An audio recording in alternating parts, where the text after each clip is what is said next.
Do you have any idea what it is like packing up, leaving everything, going from hero to zero? Literally had nothing left but a bag of clothes and a suitcase. Sold my car, which the bank owned pretty much.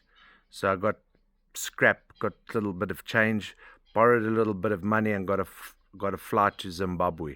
Because God had spoken to me in the dream. He had said to me that you're going to Zimbabwe. You're going to do medical.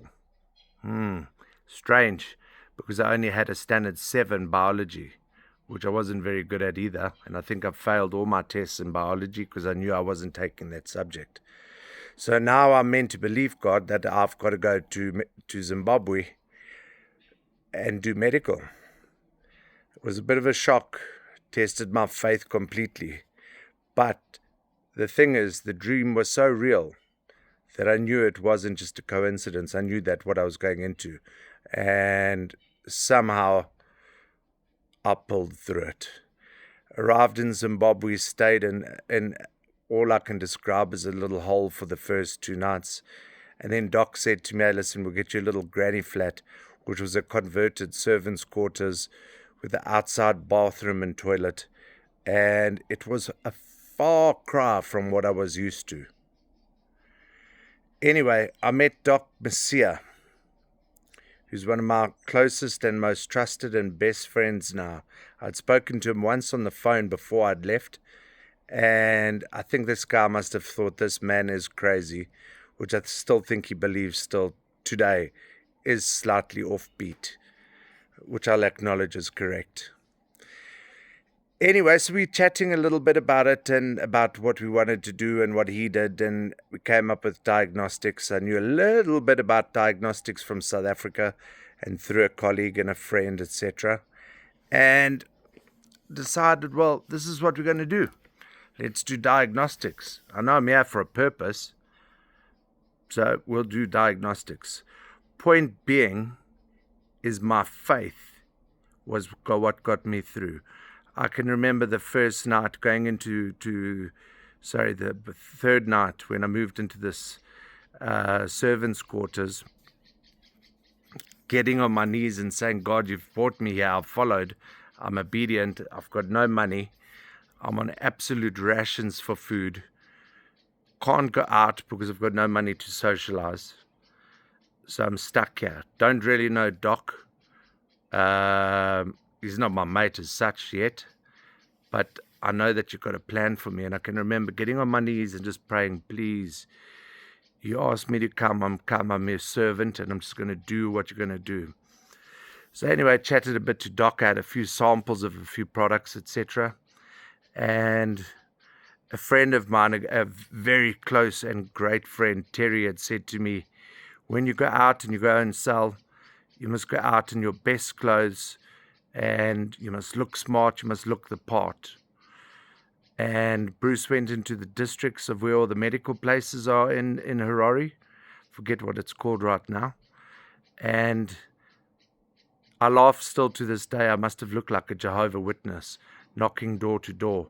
He has the only white person in Zimbabwe, all smartly dressed with a tie and a suit on, walking in blazing heat because it was March, knocking on doors, pharmacies, laboratories, doctors. These guys must have thought I was a lunatic. Anyway, long story short, it was a success. It was a great learning curve. It was a great baptism. And I came back and I was quite upbeat about it. However, the problem was, between Doc and myself, we didn't have money to buy the stock. So we had samples. I had managed to procure orders, thinking that they would pay up front, and they said, no, deliver and then we'll pay, which in hindsight is pretty accurate. Apart from the work, every night it was a case of getting on my knees, not being able to socialize, learning how to love spending time by myself. I stayed in this little flat and I had nothing to do, so I thought I may as well read the Bible. I had no TV. I had to read, had to learn to enjoy my own company. And the place where I was staying, funny side little story, my only company was the person whose house it was. I had a dog called Marshy, who was a Labrador. And when I did get the luxury of having a piece of meat, Marshy would teach me a lesson. I'd make a little fire, put my meat on the fire. The fire was the little barbecue was probably was just off the ground. And suddenly my phone would ring and I'd come back and Marshy the dog would have eaten my steak. Again, a slow learner, and he kept on doing it over and over again. Bless little Marshy, he taught me lots of lessons as well. But he was my friend, so I didn't mind sharing my food with my friend.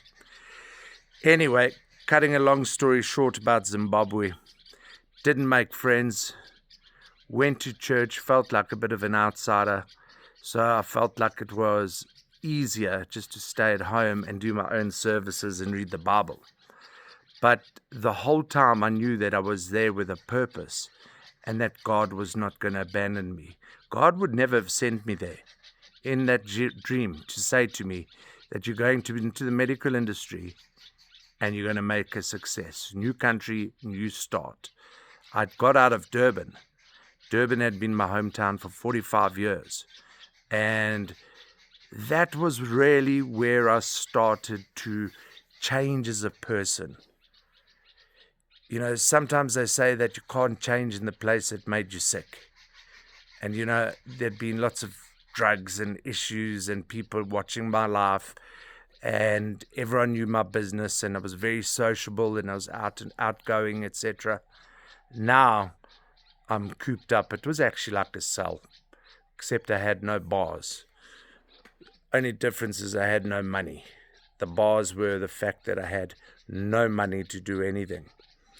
So I hustled my way through, and slowly but surely I got to know Doc really well.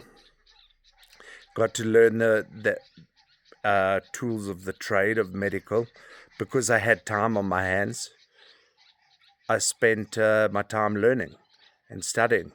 And if I wasn't studying, I was reading the Bible. I wouldn't say it was perfect. Did I fall down to my old ways, which was drugs? Yeah, I did. A couple times. A couple bad experiences. You know, it just got too much and I'd fall back to my old ways. But the difference was that when it happened, I could recognize the problem and adjust. So what had been an issue in South Africa of daily or every second day started gradually drifting down to a few days, not even a few days, I'd probably say a week or two at a time, where the old problem would show up. But the good news is the business was starting to pick up. And I started picking up knowledge, and knowledge is power. I put all my energy because I was not distracted. I was left alone. I didn't go out. I wasn't chasing skirt because I was terrible in those days. I used to love chasing skirt. And I spent 7 months there. Then actually at the end, after making progress in the medical industry, decided to join a gym, managed to scrape enough money, and I did a bit of boxing and everything and started making a few friends, and it actually wasn't so bad.